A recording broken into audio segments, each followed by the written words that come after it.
आप class 10th की तैयारी कर रहे हैं तो क्लास 10th की मैथ के क्वेश्चनों के बारे में आज मैं आपको 2.1 एक्सरसाइज पढ़ाने जा रहा हूं। तो हमारे वीडियो में बने रहे। मैं आज आपको शून्यक निकालने का पूर्ण तरीका बताने वाला हूं।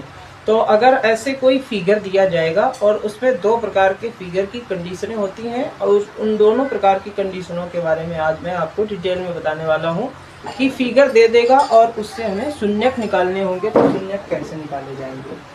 जैसे कि क्वेश्चन दे रहा है किसी बहुपद px के लिए y बराबर px का ग्राफ नीचे दिया गया है। प्रत्येक स्थिति में px के शून्यकों की संख्या निर्धारित करनी है। तो देखिए, सबसे पहला हमारा जो चतुर्थांश होता है वो इस प्रकार का होता है। ये चतुर्थांश है x और x डैश, ये y होता है, ये y डैश होता है। यहाँ पर मूल बिंदु होता है। अब यहाँ से हम लोग क्या देखते हैं कि ये हमारा चतुर्थांश है। इस चतुर्थांश में y बराबर चल रहा है px, यानी x अक्ष की इस रेखा को कोई तीसरी रेखा जितनी जगह कट करेगी या टच करेगी वही उतने ही उस ग्राफ के शून्यक बन जाते हैं। जैसा कि हमने एक लाइन ऐसे गुजार दी, तो ये x अक्ष वाली रेखा को कितनी जगह टच कर रहा है या कट कर रहा है, 1 2 3, तो इसके शून्यक जो है वो 3 हो जाएंगे। शून्यक बराबर 3 हो जाएंगे। तो ये x अक्ष की रेखा को हमें देखना है कि ये कितनी जगह पर कट कर रहा है या कितनी जगह पर टच कर रहा है, वही उतने ही उसके शून्यक होंगे। अब पहला नंबर क्वेश्चन में हम देख रहे हैं x अक्ष वाली रेखा को ये तीसरी रेखा कहीं पर भी कट नहीं कर रही है, तो इसके शून्यक 0 हो जाएंगे। शून्यक बराबर 0, क्योंकि ये किसी भी जगह टच नहीं कर रही है।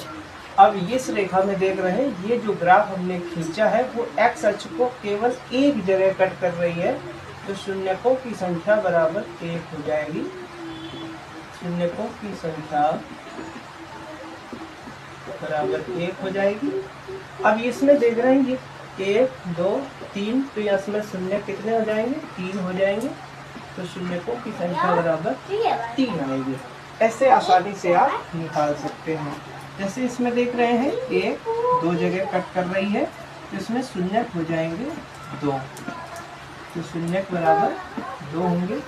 इसमें एक जगह कट किया 2 3 4, तो इसमें शून्यक हो जाएंगे 4, शून्यक बराबर 4 हो जाएगा। इस देखिए इस ग्राफ में क्या है, एक जगह कट किया, यहाँ पर केवल टच किया है, क्रॉस करके इस तरह से नहीं गया है, तो इसको 1 काउंट करेंगे।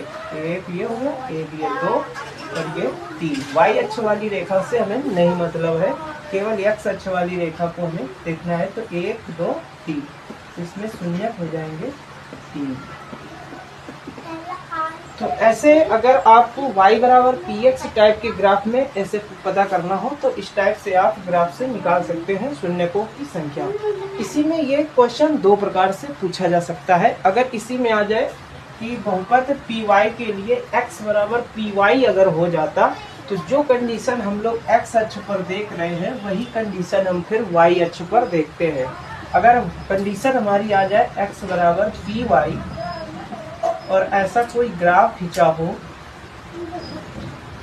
ऐसा ग्राफ खींच गया, सपोज दैट y है, ये x y डैश हो गया। तो अब ये x बराबर py के लिए जब हम शून्यक निकालेंगे तो हम देखेंगे कि y अक्ष वाली इस रेखा को इस तीसरी रेखा ने कितनी जगह टच किया है या कट किया है, तो ये एक जगह है, तो इसमें शून्यक बराबर 1 हो जाएगा। अगर इस टाइप का दे y बराबर px यानी x अक्ष की रेखा को हमें देखना होगा। अगर x बराबर py आ जाएगा तो हम y अक्ष की रेखा को देखेंगे।